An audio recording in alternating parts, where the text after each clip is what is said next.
Hello everyone, welcome to learning book. Learning book पे आप सभी का स्वागत है। लर्निंग बुक के इस वीडियो में हम पहली और दूसरी दिसंबर 2020 से संबंधित करंट अफेयर के महत्वपूर्ण प्रश्नों को डिस्कस करेंगे।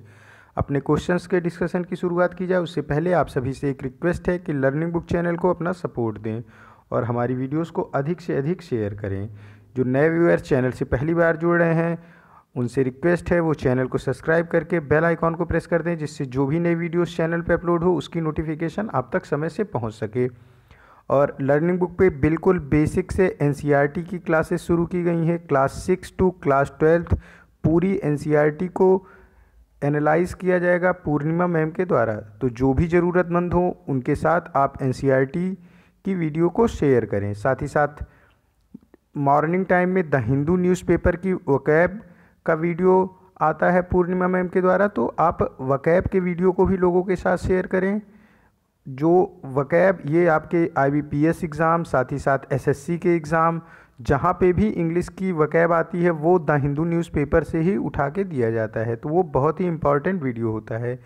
और एनसीईआरटी किसी भी एग्ज़ाम की आप तैयारी कर रहे हो जिसमें जीके पूछा जाता है तो उसमें एनसीईआरटी एक अपना अलग ही रोल प्ले करती है।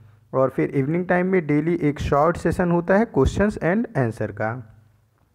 आप उनकी वीडियो को अधिक से अधिक शेयर करें और जो ज़रूरतमंद हो उनको शेयर करें, उनको बताएं कि एनसीईआरटी बिल्कुल बेसिक से अभी स्टार्ट करी गई है। तो आप अगर अभी से जुड़ जाओगे तो लगातार आप देखते हुए आप पूरी एनसीईआरटी को कवर कर सकते हो लर्निंग बुक पर। आइए फिर शुरुआत करते हैं अब आज के अपने पहले प्रश्न के साथ।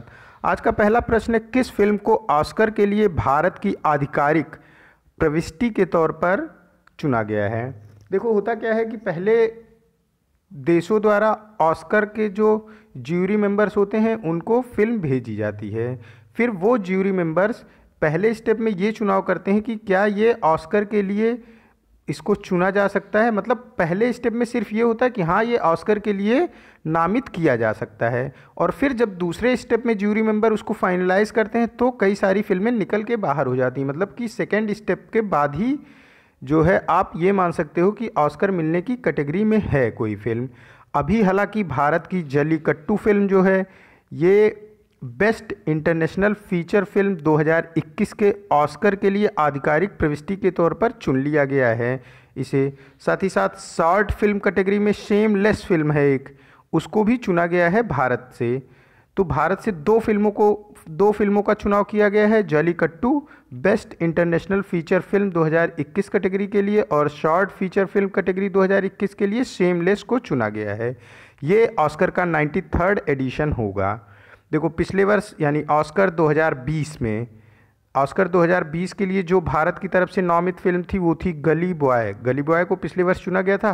हालांकि गली बॉय को कोई सा भी ऑस्कर, किसी भी श्रेणी का ऑस्कर नहीं प्रदान किया गया था, लेकिन उसे आधिकारिक प्रविष्टि के तौर पर भारत की ओर से चुन लिया गया था ऑस्कर 2020 के लिए। अभी ये जो ऑस्कर जल्लीकट्टू जिसमें चुना गया है ये 2021 के लिए चुना गया है। और 2020 ऑस्कर में पैरासाइट ने बेस्ट फीचर फिल्म का अवार्ड जीता था उस टाइम पे। तो ऑप्शन ए करेक्ट हो जाएगा, जल्लीकट्टू। आप इसमें एक चीज़ और भी ध्यान रखोगे, शॉर्ट फिल्म कैटेगरी में भारत की शेमलेस को चुना गया है ऑस्कर 2021 के लिए। नेक्स्ट क्वेश्चन है, किस निजी बैंक का सिंगापुर स्थित डीबीएस बैंक इंडिया लिमिटेड के साथ विलय कर दिया गया है। देखो क्या है, पहले तो डीबीएस बैंक का फुल फॉर्म जान लेते हैं। डीबीएस बैंक का फुल फॉर्म है डेवलपमेंट बैंक ऑफ सिंगापुर। ये सिंगापुर बेस्ड बैंक है, मल्टीनेशनल बैंक है, इसकी कई सारी ब्रांचें आपके इंडिया में भी हैं। और लक्ष्मी विलास बैंक जो कि हमारा भारतीय बैंक है, ये चेन्नई का बैंक है, चेन्नई में इसका हेडक्वार्टर है। इसका विलय कर दिया गया है डीबीएस बैंक जो कि सिंगापुर का बैंक है। इसको आरबीआई की ओर से मंजूरी दे दी गई है। अब डीबीएस बैंक में विलय होने के बाद लक्ष्मी विलास बैंक अब डीबीएस बैंक के नाम से ही जाना जाएगा। डीबीएस बैंक ये सिंगापुर बेस्ड बैंक है, इसका हेडक्वार्टर सिंगापुर में है, मल्टीनेशनल बैंक है, तो इसकी कई सारी ब्रांचेस आपके इंडिया में भी हैं। इन्हीं डीबीएस बैंक इंडिया लिमिटेड के साथ विलय किया गया, यानी कि जो बैंक इंडिया में है डीबीएस का उसके साथ इसका विलय किया गया है। लक्ष्मी विलास बैंक, इसका हेडक्वार्टर चेन्नई में था। ऑप्शन यहाँ पे करेक्ट हो जाएगा डी। नेक्स्ट क्वेश्चन है, किस राज्य में प्रतिवर्ष आयोजित होने वाले इंडिया इंटरनेशनल चेरी ब्लॉसम महोत्सव को कोविड-19 महामारी के कारण रद्द कर दिया गया है? देखो, चेरी ब्लॉसम महोत्सव क्या होता है? चेरी एक फल होता है, ये हम सभी जानते हैं। तो जब चेरी के फल लगने से पहले की क्या प्रक्रिया होती है, उसमें फूल आते हैं और फूल खिलते हैं, फूल वो चेरी ब्लॉसम बोला जाता है। तो चेरी ब्लॉसम में क्या होता है कि पूरे के पूरे मेघालय में चेरी ब्लॉसम एक साथ इसी सीजन में होता है। तो ये टूरिस्ट को अट्रैक्ट करता है, इसलिए टूरिज्म को अट्रैक्ट करने के लिए मेघालय सरकार द्वारा प्रत्येक वर्ष चेरी ब्लॉसम महोत्सव मनाया जाता है। लेकिन कोविड-19 महामारी के कारण इस वर्ष मेघालय में आयोजित होने वाला चेरी ब्लॉसम महोत्सव को रद्द कर दिया गया है। ऑप्शन बी यहाँ पे करेक्ट हो जाएगा। और चेरी एक फ्रूट है, आप जानते हो, उसी के फूल में जब ब्लॉसम होता है, उसका फूल जब खिलता है तो पूरा पिंक हो जाता है, पूरा का पूरा आपका मेघालय समझ लो पिंक हो जाता है। तो चेरी ब्लॉसम महोत्सव प्रत्येक वर्ष इसी सीज़न में जब ठंडक की शुरुआत होती है, नवंबर महीने में ही ये मनाया जाता है। इस वर्ष उसको रद्द कर दिया गया है मेघालय की सरकार के द्वारा। और देखो, एक और इस तरीके का महोत्सव मनाया जाता है जो कि केरल में मनाया जाता है, नीलकुरुंजी महोत्सव। नीलकुरुंजी एक फूल है जो कि प्रत्येक 12 वर्षों में सिर्फ एक बार इसमें फूल आता है नीलकुरुंजी में, और ये पूरा ब्लू कलर का फूल होता है, नीले कलर का फूल होता है। और जो नील पहाड़ी है केरल में, उस पर ये पूरा फैल जाता है, पूरी की पूरी पहाड़ी नीले कलर की दिखाई देती है। लेकिन इसकी खास बात क्या है, ये पूरे 12 साल में सिर्फ एक बार ही फूल देता है। और लेटेस्ट टाइम मतलब कि आखिरी बार केरला में 2018 में ये फूल आया था नीलकुरुंजी का। अब ये 2030 में फिर से फूल आएगा नीलकुरुंजी में। तो 2018 में भी केरल ने क्या किया था, टूरिस्ट को अट्रैक्ट करने के लिए नीलकुरुंजी को पूरी तरीके से टूरिज्म के तौर पे विकसित किया था कि नीलकुरुंजी 12 साल में एक बार खिलता है। तो उसे देखने के लिए काफ़ी सारे टूरिस्ट वहाँ पे गए थे। और ऐसा सिर्फ 18 में नहीं, प्रत्येक 12 वर्ष बाद केरल में नीलकुरुंजी को देखने के लिए पूरे विश्व से टूरिस्ट आते हैं। तो देखो, चेरी ब्लॉसम महोत्सव ये मेघालय का है, ये प्रत्येक वर्ष मनाया जाता है। नीलकुरुंजी जो है ये भी एक फूल है, ये पूरे 12 वर्षों में सिर्फ एक बार खिलता है, और कहाँ पे? केरल की नील पहाड़ियों पर। नेक्स्ट क्वेश्चन है, अफ़गानिस्तान 2020 सम्मेलन में भारत का प्रतिनिधित्व किसने किया? अफ़गानिस्तान 2020 सम्मेलन में भारत का प्रतिनिधित्व हमारे विदेश मंत्री एस जयशंकर ने किया। ऑप्शन बी करेक्ट हो जाएगा। और इसी सम्मेलन के दौरान भारत ने 80 मिलियन US डॉलर की सहायता की घोषणा की है अफ़गानिस्तान के लिए।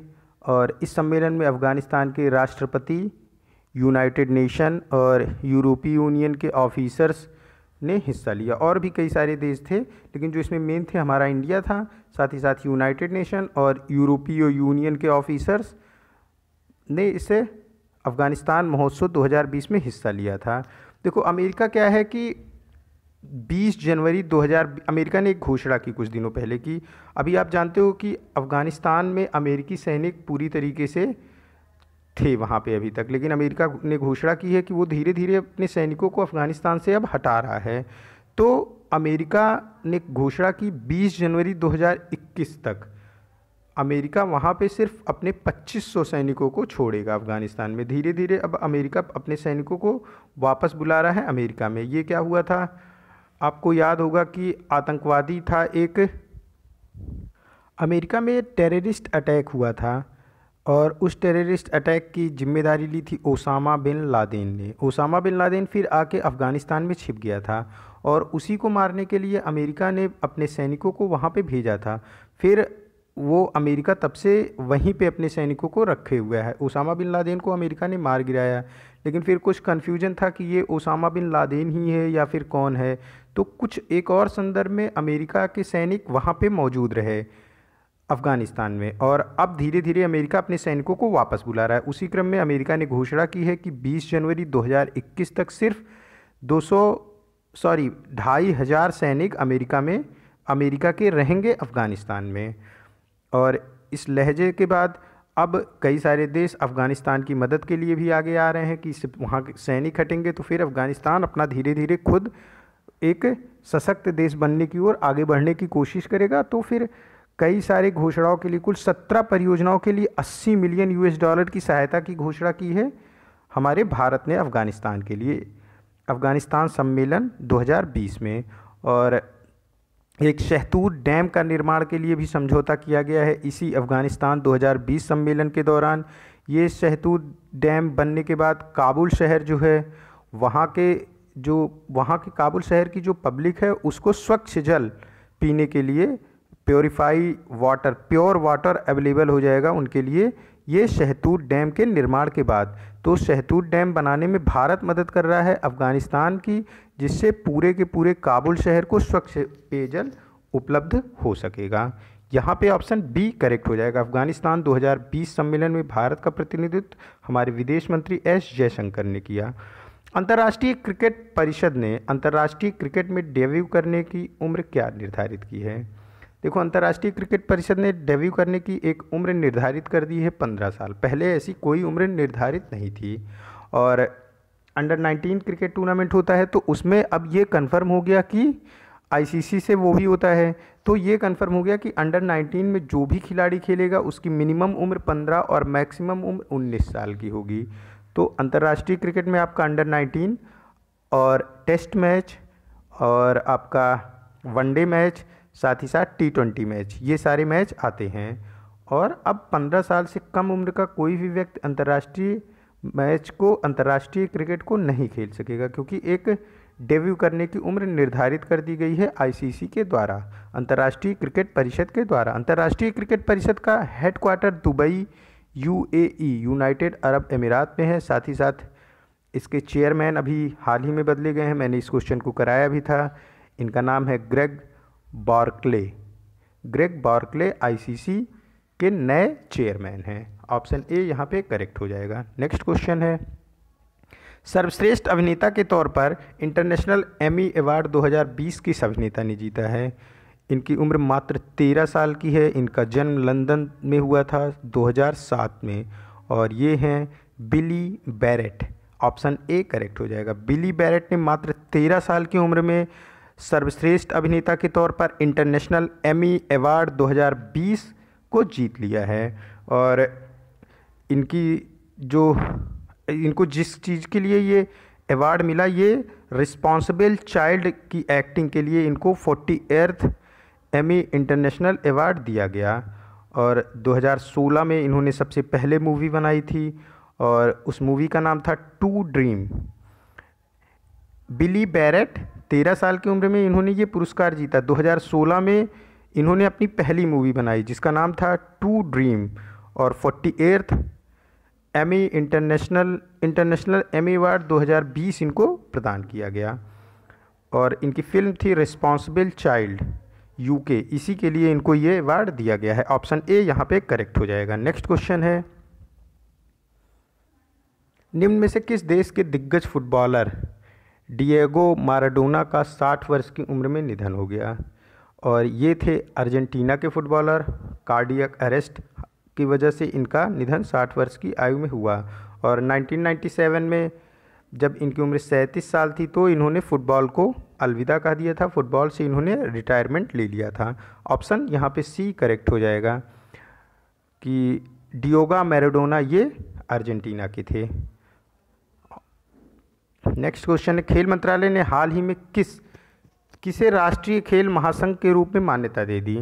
देखो, पहले ये जो क्वेश्चन है इसका आंसर जान लेते हैं। इसका आंसर है भारतीय तीरंदाजी संघ को अंतर्राष्ट्रीय खेल मंत्रालय द्वारा राष्ट्रीय खेल महासंघ के रूप में इसको मान्यता दे दी गई है। हुआ क्या था, 8 साल पहले इसकी मान्यता को रद्द कर दिया गया था क्योंकि कुछ इरेगुलरिटीज़ पाई गई थी खिलाड़ियों के चुनाव में।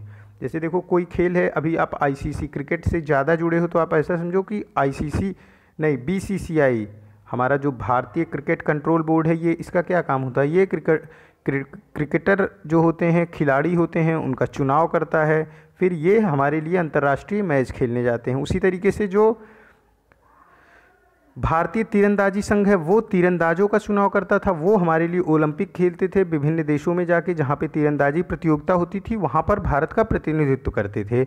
लेकिन 8 साल पहले खिलाड़ियों के चुनाव में इरेगुलरिटीज़ देखी गई, यानी कि ऐसा प्रतीत हो रहा था कि लोग जो इसके मेंबर्स हैं भारतीय तीरंदाजी संघ के, ये फेवर कर रहे हैं किसी खिलाड़ी का, मतलब वो अच्छा खिलाड़ी नहीं है फिर भी उसका फेवर करते हुए उसे अंतर्राष्ट्रीय तीरंदाजी की टीम में शामिल कर ले रहे हैं। उसके बाद भारतीय तीरंदाजी संघ को रद्द कर दिया गया था खेल मंत्रालय के द्वारा, लेकिन अभी फिर से खेल मंत्रालय ने भारतीय तीरंदाजी संघ को मान्यता दे दी है। हालांकि ये मान्यता अभी सिर्फ 1 साल के लिए दी गई है और अर्जुन मुंडा जो कि फॉर्मर चीफ मिनिस्टर हैं झारखंड के और प्रेजेंट टाइम में मिनिस्टर ऑफ ट्राइबल अफेयर हैं, इनको इसका अध्यक्ष बनाया गया है। 1 साल के लिए भारतीय तीरंदाजी संघ को मान्यता दी गई है और अर्जुन मुंडा इसके अध्यक्ष बनाए गए हैं। ऑप्शन ए यहाँ पे करेक्ट हो जाएगा। नेक्स्ट क्वेश्चन है, सोंग डैम पेयजल परियोजना कहाँ स्थापित की जाएगी, जिसके लिए हाल ही में 11,000 करोड़ रुपए का निधि आवंटन किया गया। सोंग डैम परियोजना ये स्थापित की जाएगी, इसका निर्माण किया जाएगा देहरादून उत्तराखंड में। ऑप्शन ए करेक्ट हो जाएगा। और इस डैम से देहरादून शहर को 24 hour drinking water supply possible हो सकेगी। पूरे देहरादून को 24 घंटे पीने का पानी सप्लाई किया जा सकेगा इस डैम परियोजना के पूरा होने के बाद। इस डैम परियोजना का नाम है सोंग डैम परियोजना। और अगर हम बात करें कुछ और डैम परियोजनाओं की जो कि उत्तराखंड में, तो देखो उत्तराखंड में उत्तराखंड पहले तो ये हम समझते हैं कि ये पहले पहाड़ी एरिया है, मतलब कि माउंटेन्स यहाँ पे हैं और इन माउंटेन्स से पानी नीचे गिरता है, तो फिर यहाँ पे अधिक डैम है। 14 डैम्स हैं कुल उत्तराखंड में और सबसे ज़्यादा डैम्स उत्तराखंड में भागीरथी नदी पर हैं 5 डैम्स। और जो इम्पॉर्टेंट डैम्स हैं जो एग्ज़ाम में जिससे क्वेश्चन आता है उसमें टेहरी डैम्स है, ये टालेस्ट डैम है पूरे इंडिया का और ये भी भागीरथी पर ही है। किसाऊ डैम ये टॉन्स रिवर पर है और लखवार डैम ये यमुना रिवर पे है और ये ग्रेविटी डैम है और कोटेश्वर डैम भी उत्तराखंड में स्थित है।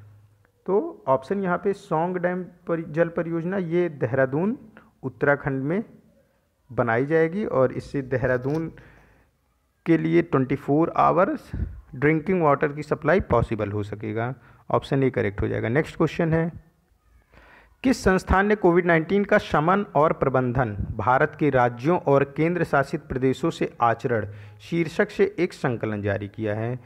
देखो ये कोविड-19 का शमन और प्रबंधन भारत के राज्यों और केंद्र शासित प्रदेशों से आचरण, ये पूरा नाम है संकलन का, ये शीर्षक है। इसी शीर्षक से संकलन को जारी किया गया है नीति आयोग के द्वारा। क्या मतलब है इसको जारी करने का? देखो इसमें विभिन्न प्रदेशों द्वारा और केंद्र सरकार द्वारा जो भी कोविड-19 से निपटने के लिए जो भी उपाय किए गए हैं उन सभी उपायों को बताया गया है और उसके क्या प्रभाव पड़े प्रदेश पे या फिर केंद्र सरकार द्वारा जारी किए गए उपायों से क्या क्या प्रभाव हुआ, कितना पॉजिटिविटी मिली, कितना उसका दुष्प्रभाव हुआ। तो इससे क्या होगा कि एक प्रदेश दूसरे प्रदेश का देख के अलग अलग तरीके से, मतलब कि अगर कोई स्कीम चलाई गई कोविड-19 से उभरने के लिए दिल्ली गवर्नमेंट के द्वारा और वो काफ़ी कारगर रही, तो फिर जो उसके आसपास के प्रदेश हैं या फिर कोई सा भी प्रदेश उस स्कीम को अपने वहाँ पे भी चलाए, जिससे कि जल्द से जल्द हम कोविड-19 महामारी से उभर सकें। इसी के लिए सभी प्रदेशों के द्वारा जो कोविड-19 से उभरने के लिए स्कीम चलाई गई वो, साथ ही साथ केंद्र सरकार द्वारा जो स्कीम चलाई गई वो, उसके जो अच्छे परिणाम रहे और जो बुरे परिणाम रहे उन सब को इस कोविड-19 का शमन और प्रबंधन भारत के राज्य और केंद्र शासित प्रदेशों से आचरण शीर्षक में पूरा विस्तृत विवरण करके जारी किया गया है नीति आयोग के द्वारा। नीति आयोग के जो चेयरमैन होते हैं वो प्रधानमंत्री होते हैं, तत्कालिक प्रधानमंत्री नीति आयोग के चेयरमैन होते हैं। हालांकि नीति आयोग का पहले नाम क्या था, प्लानिंग कमीशन था, लेकिन अब इसका नाम बदल के परिवर्तित कर दिया गया। जब मोदी गवर्नमेंट फर्स्ट आई थी तो शुरुआत में ही इन्होंने इसका नाम चेंज करके नीति आयोग कर दिया था और तत्कालिक प्रधानमंत्री इसके अध्यक्ष होते हैं नीति आयोग के। तो हमारे प्रधानमंत्री नरेंद्र मोदी इसके अध्यक्ष हैं और वाइस चेयरमैन नीति आयोग के राजीव कुमार हैं। CEO नीति आयोग के अमिताभ कांत हैं। और जो लगातार क्वेश्चंस कर रहे हैं उन्हें पता होगा कि मैंने क्वेश्चन कराया था, एक अभियान चलाया गया था नीति आयोग द्वारा, सुरक्षित दादा दादी और नाना नानी अभियान। इसमें क्या था, बुजुर्गों का विशेष ख्याल रखने के लिए लोगों को प्रेरित किया जा रहा था कोविड-19 पैंडमिक के दौरान। तो सुरक्षित दादा दादी नाना नानी अभियान ये नीति आयोग का अभियान है और इसको चलाया गया था बुजुर्गों को खास सुरक्षा प्रदान करने के लिए। नेक्स्ट क्वेश्चन है,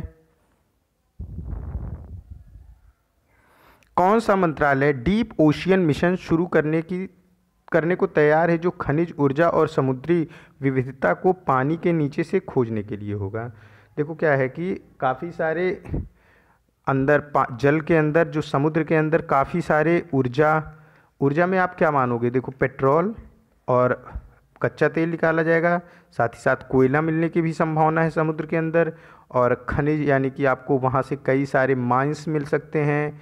खनिज में आपको एल्युमिनियम, आयरन और फिर कुछ भी गोल्ड, कोई सा भी खनिज मिल सकता है। तो खनिज ऊर्जा ये सब समुद्र के नीचे खोजा जाएगा।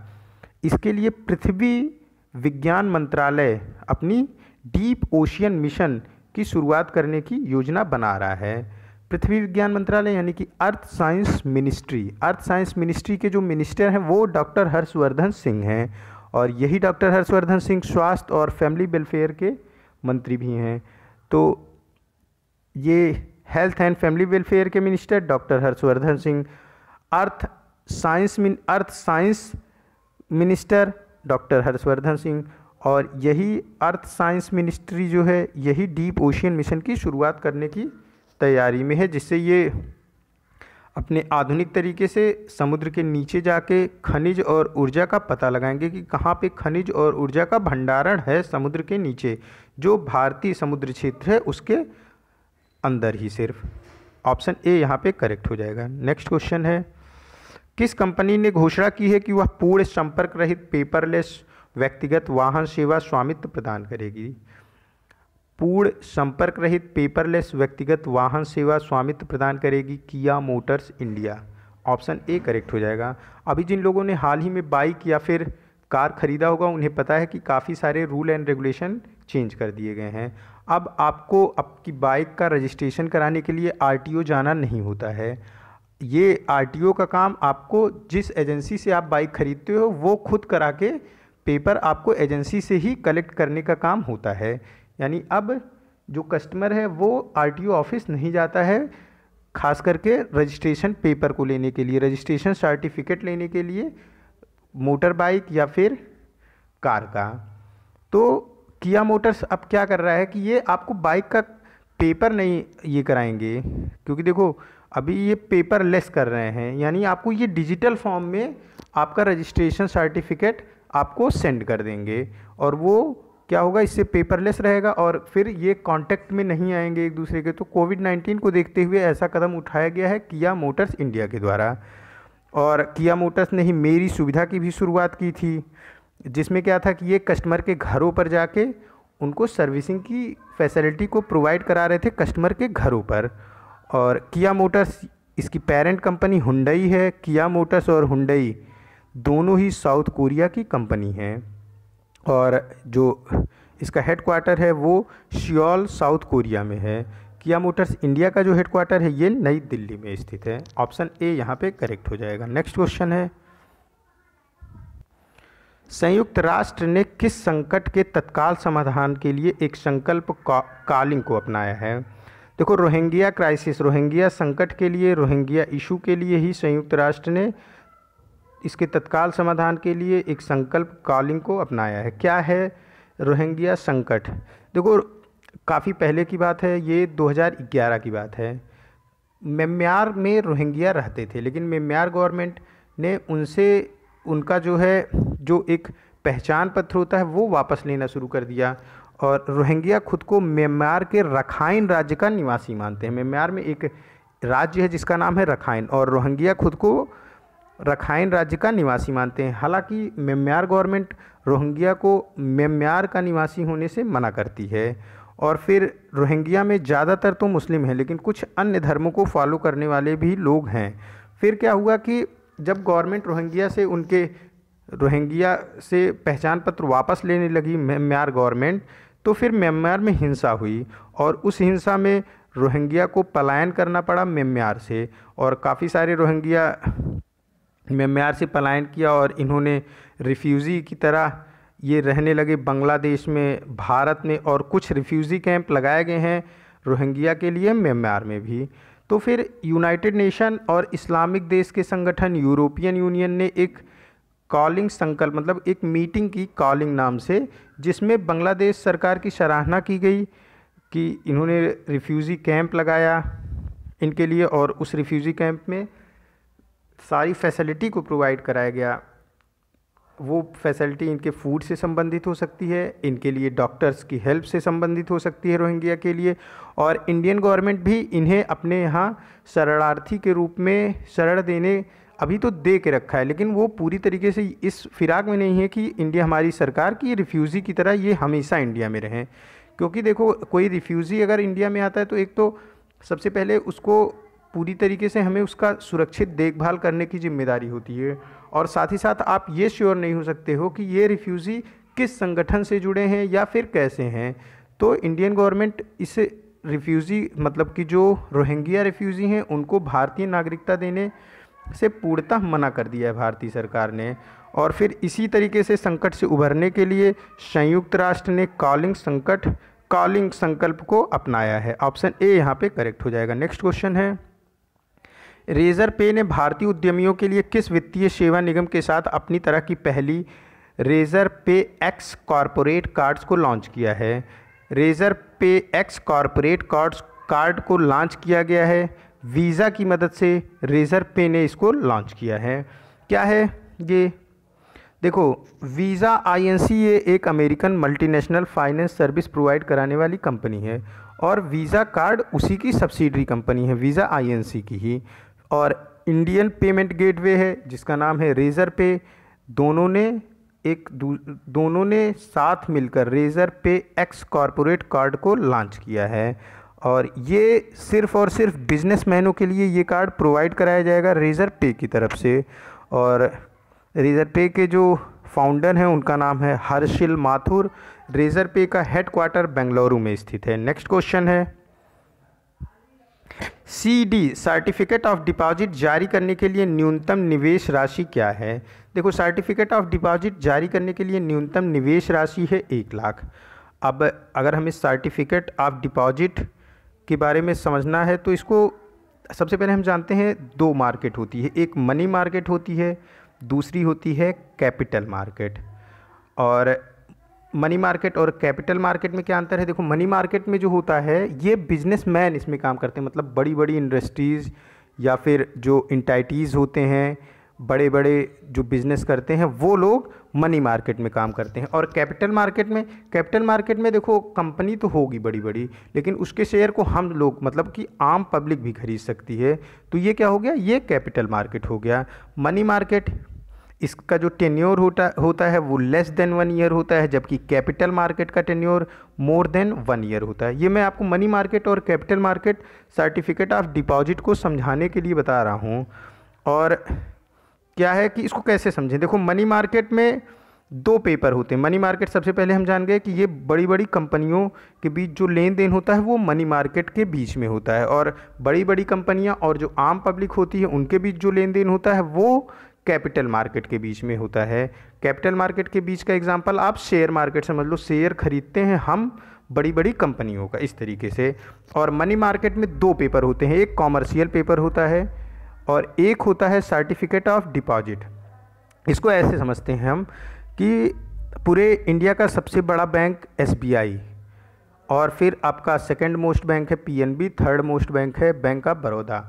मतलब ये सिर्फ आपको समझाने के उद्देश्य में बता रहा हूँ। अब बैंक ऑफ बड़ौदा के पास पैसे की कमी हो गई, तो सबसे पहले बैंक ऑफ बड़ौदा किसके पास गया? रिजर्व बैंक ऑफ इंडिया के पास गया। रिजर्व बैंक ऑफ इंडिया ने उसे पैसे दिए, लेकिन रिजर्व बैंक ऑफ इंडिया की भी अपनी खुद की एक लिमिट है, वो एक लिमिट तक ही किसी बैंक को पैसे दे सकता है। तो रिजर्व बैंक ऑफ इंडिया ने बैंक ऑफ बड़ौदा को कुछ पैसे दिए, लेकिन बैंक ऑफ बड़ौदा की ज़रूरत अभी और थी। तो फिर क्या किया बैंक ऑफ बड़ौदा? फिर बैंक ऑफ बड़ौदा SBI के पास गया। SBI ने भी कुछ पैसे बैंक ऑफ बड़ौदा को दिए, लेकिन अभी भी बैंक ऑफ बड़ौदा की ज़रूरत और थी। अब क्या होगा? बैंक ऑफ बड़ौदा फिर किसी बड़ी इंडस्ट्रीज़ के पास जाएगा, जैसे टाटा के पास गया और उसने बताया कि हमें पैसे की ज़रूरत है और हमें आपसे पैसे चाहिए, तो टाटा क्या बोलेगा, भैया देखो हम आपको पैसे तो दे देंगे लेकिन उसके लिए हमें एक सर्टिफिकेट ऑफ डिपॉजिट चाहिए। सर्टिफिकेट ऑफ डिपॉजिट आप बोल सकते हो ये प्रॉमिसिंग नोट होती है। प्रॉमिसिंग नोट मीन्स कि इसमें प्रॉमिस किया होता है, इसमें लिखा रहेगा कि हम जो है 10,000 करोड़ रुपए, हम बैंक ऑफ बड़ौदा 10,000 करोड़ रुपए ले रहे हैं टाटा से और हम इसको विद इन टाइम वापस कर देंगे। तो जब बैंक ऑफ बड़ौदा टाटा को ये पैसे वापस करने जाएगा तो टाटा उससे मतलब बैंक ऑफ बड़ौदा टाटा से वो अपना जो सर्टिफिकेट ऑफ डिपॉजिट है उसे वापस ले लेगा।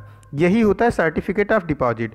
तो गवर्नमेंट ने ये कर दिया, सर्टिफिकेट ऑफ डिपॉजिट जारी करने के लिए जो न्यूनतम निवेश राशि है उसको 1 लाख कर दिया है और साथ ही साथ 1 लाख या इसके मल्टीपल में ही होगा। अगर कोई चाहे 1,75,000 ले ले सर्टिफिकेट ऑफ डिपॉजिट के थ्रू तो नहीं ले सकता। इसके लिए आप 1 लाख लो, 2 लाख लो, 3 लाख लो, 10 करोड़ दो, 10,000 कर दो, मतलब वो 1 लाख के मल्टीप्लाई में ही होना चाहिए। अब आपको होप कि ये समझ में आ गया होगा सर्टिफिकेट ऑफ डिपॉजिट क्या है। तो सर्टिफिकेट ऑफ डिपॉजिट और कॉमर्शियल पेपर 2 चीज़ें होती हैं जो कि मनी मार्केट से रिलेटेड होती हैं। मनी मार्केट में मिनिमम 7 डेज़ के लिए पैसे दिए जाते हैं। नेक्स्ट क्वेश्चन है, विविधता संरक्षण के क्षेत्र में तकनीकी, वैज्ञानिक और प्रबंधन क्षमताओं के मजबूती के लिए भारत के साथ समझौता ज्ञापन पर हस्ताक्षर किस देश ने किया है? देखो, भारत के साथ हस्ताक्षर किया है फिनलैंड ने और ये विविधता संरक्षण के क्षेत्र में तकनीकी और वैज्ञानिक प्रबंधन क्षमताओं की मजबूती के लिए है। और मैं कुछ रिपीट कर देता हूँ, स्पेन ने स्पेस सेक्टर के लिए भारत के साथ समझौता किया है, कंबोडिया ने स्वास्थ्य और चिकित्सा सेक्टर के लिए समझौता किया है भारत के साथ, जबकि जापान ने भारत के साथ सूचना और संचार के क्षेत्र में समझौता किया है। तो मैं फिर से रिपीट करता हूँ, फिनलैंड ने विविधता संरक्षण के क्षेत्र में तकनीकी, वैज्ञानिक और प्रबंधन क्षमताओं की मजबूती के लिए, स्पेन ने स्पेस सेक्टर यानी कि खगोल विज्ञान के क्षेत्र के लिए, कंबोडिया ने स्वास्थ्य और चिकित्सा क्षेत्र के लिए, जबकि जापान ने सूचना और संचार के क्षेत्र के लिए भारत के साथ समझौता किया है। यहाँ पे ऑप्शन सी करेक्ट हो जाएगा। नेक्स्ट क्वेश्चन है, किस देश ने भारत के नेतृत्व वाले अंतर्राष्ट्रीय सौर संगठन इंटरनेशनल सोलर अलायंस के डिजिटल सम्मेलन के दौरान भविष्य में कार्बन और प्रदूषण के स्तर को कम करने के लिए भारत के साथ साझेदारी की है? भारत के साथ साझेदारी की है प्रदूषण स्तर को कम करने के लिए, कार्बन उत्सर्जन को कम करने के लिए इजराइल ने। यहाँ पे ऑप्शन करेक्ट हो जाएगा सी। और इंडियन इंटरनेशनल सोलर अलायंस का जो हेड क्वार्टर है ये गुरुग्राम में है, गुरुग्राम हरियाणा में है और इसके डायरेक्टर जनरल उपेंद्र त्रिपाठी हैं। देखो, न्यूजीलैंड की संसद पूरे वर्ल्ड की पहली ऐसी संसद है जिसने एक बिल पास किया है, जीरो कार्बन इमिशन बिल, और इस बिल में न्यूजीलैंड को कार्बन फ्री बनाया जाएगा। जीरो कार्बन इमिशन न्यूजीलैंड के द्वारा किया जाएगा 2050 तक। ऐसा बिल पास किया गया है न्यूजीलैंड के द्वारा। और इंडियन गवर्नमेंट ने 2030 तक एक अपने आप में कमिटमेंट किया है, टारगेट रखा है कि वो 2005 की तुलना में 2030 तक लगभग 40% तक कम कार्बन इमिशन को करेगा इंडिया में। और इंडियन रेलवे अपने आप को पूरी तरीके से जीरो कार्बन इमिशन बनाने के टारगेट के साथ काम कर रही है 2030 तक। जब पूरी तरीके से इलेक्ट्रीफाइड हो जाएगी सारी रेलवे ट्रैक तो वो खुद ब खुद जीरो कार्बन इमिशन का टारगेट इंडियन रेलवे का कंप्लीट हो जाएगा। मैं फिर से रिपीट कर रहा हूँ, भारत के साथ समझौता किया है कार्बन और प्रदूषण स्तर को कम करने के लिए इजराइल ने। और इंटरनेशनल सोलर अलायंस का हेडक्वार्टर भारत में ही है, गुरुग्राम हरियाणा में। न्यूजीलैंड पूरे विश्व का अकेला ऐसा देश है जिसने 2050 तक जीरो कार्बन इमिशन बिल को पास किया है अपने न्यूजीलैंड के संसद में। भारत 2005 के कंपेयर में 2030 तक 37% से 39% तक कम करेगा कार्बन उत्सर्जन को, और Indian railway zero carbon emission करेगा 2030 तक। ये सारे टारगेट हैं अलग अलग, मतलब इंडियन रेलवे के, इंडियन गवर्नमेंट के, न्यूजीलैंड की गवर्नमेंट के। नेक्स्ट क्वेश्चन है, किस देश ने लेखांकन, वित्तीय और लेखा परीक्षा ज्ञान आधार में सुधार के लिए institute of chartered accountant of India के साथ समझौता किया है? Institute of chartered accountant of India के साथ समझौता करने वाले देश का नाम है नीदरलैंड। ऑप्शन बी यहाँ पे करेक्ट हो जाएगा। मैंने अभी आपको कई सारे और पीछे के ही क्वेश्चन बताए हैं। फिनलैंड के साथ समझौता हुआ है विविधता के क्षेत्र में, साथ ही साथ है स्पेन के साथ स्पेस सेक्टर में, कंबोडिया के साथ हेल्थ सेक्टर में और जापान के साथ सूचना और संचार के क्षेत्र में। यहाँ पे ऑप्शन करेक्ट हो जाएगा नीदरलैंड बी। नेक्स्ट क्वेश्चन है, किस राज्य सरकार ने खाद्य एवं पोषण सुरक्षा लक्ष्यों को प्राप्त करने के लिए संयुक्त राष्ट्र के विश्व खाद्य कार्यक्रम वर्ल्ड फूड प्रोग्राम के साथ एक ज्ञापन पत्र पर हस्ताक्षर किया है? राजस्थान सरकार ने वर्ल्ड फूड प्रोग्राम के साथ एक ज्ञापन पत्र पर हस्ताक्षर किया है। यहाँ पे ऑप्शन डी करेक्ट हो जाएगा। वर्ल्ड फूड कार्यक्रम के साथ इस पे हस्ताक्षर करने के बाद राजस्थान में महिला एवं बाल पोषण, ग्रामीण विकास एवं पोषण, साथ ही साथ स्कूली शिक्षा के दौरान पोषण, सारे पोषण कार्यक्रमों में सुधार किया जाएगा वर्ल्ड फूड प्रोग्राम के द्वारा। ऑप्शन यहाँ पे डी करेक्ट हो जाएगा। नेक्स्ट क्वेश्चन है, किस कंपनी ने दिल्ली गाजियाबाद मेरठ आरआरटीएस का फुल फॉर्म है रीजनल रैपिड ट्रांजिट सिस्टम, और ये सेमी हाई स्पीड ट्रेन होती है। तो अभी मैंने ये इससे संबंधित कई सारे क्वेश्चन इससे पहले कराया हूँ मैं। अब क्या है कि दिल्ली से गाजियाबाद आरआरटीएस बनाया जाएगा, और दिल्ली से मेरठ की दूरी जो है ये 82 किलोमीटर है, और 22 स्टेशनों पे ये सेमी हाई स्पीड ट्रेन रुकेगी और इस दूरी को 1 घंटे में पूरी करेगी। 22 स्टेशनों पे रुकने के साथ 1 घंटे में 82 किलोमीटर की दूरी पूरी करी जाएगी semi high speed train RRTS द्वारा। और इसको बनाने का जो वर्क ऑर्डर मिला है ये मिला है एरकॉन इंटरनेशनल लिमिटेड को। ऑप्शन डी करेक्ट हो जाएगा। और एरकॉन इंटरनेशनल लिमिटेड दिल्ली से मेरठ की आरआरटीएस गलियारे को बनाने का काम करेगा। नेक्स्ट क्वेश्चन है, किस कंपनी ने टास्कमेट नामक एक नया ऐप लॉन्च किया है जो उपयोगकर्ताओं को इसके द्वारा प्रदान किए गए कार्य के पूरा होने के बाद कुछ राशि प्रदान करेगा? देखो, इस तरीके से कई सारे ऐप अभी गूगल पे अवेलेबल हैं, लेकिन अब एक एथेंटिक ऐप गूगल के द्वारा खुद दिया जा रहा है कि आप इस ऐप को क्या करो, डाउनलोड करो। गूगल आपको कुछ काम देगा करने के लिए, वो काम बिजनेस से रिलेटेड होगा। जैसे अब बोलेगा कि आप अपने क्षेत्र के रेस्टोरेंट की फ़ोटो खींच के हमारे पे अपलोड करो, या फिर कोई सर्वे होगा उसका जवाब दो, और फिर कोई लैंग्वेज इंग्लिश लैंग्वेज होगा तो आप उसको हिंदी में ट्रांसलेट करो, या फिर कोई हिंदी लैंग्वेज, आप हिंदी लैंग्वेज को हो और इंग्लिश भी जानते हो तो हिंदी लैंग्वेज को इंग्लिश लैंग्वेज में ट्रांसलेट करो। इन सभी कामों के पैसे गूगल आपको देगा। और अभी तो हालांकि ये लिंक मतलब कि अभी इसका ट्रायल वर्जन चल रहा है और लिंक कुछ स्पेसिफिक लोगों को ही दिया गया है और वही इसका यूज़ कर पा रहे हैं, और कुछ ही समय में इसको पूरी तरीके से लॉन्च कर दिया जाएगा पूरे होलसेल इंडिया में। और ये है गूगल, और इस ऐप का नाम है टास्कमेट। ये आज का लास्ट क्वेश्चन था। मिलते हैं नए करंट अफेयर के साथ नेक्स्ट वीडियो में। Keep study on learning book. Thank you for watching this.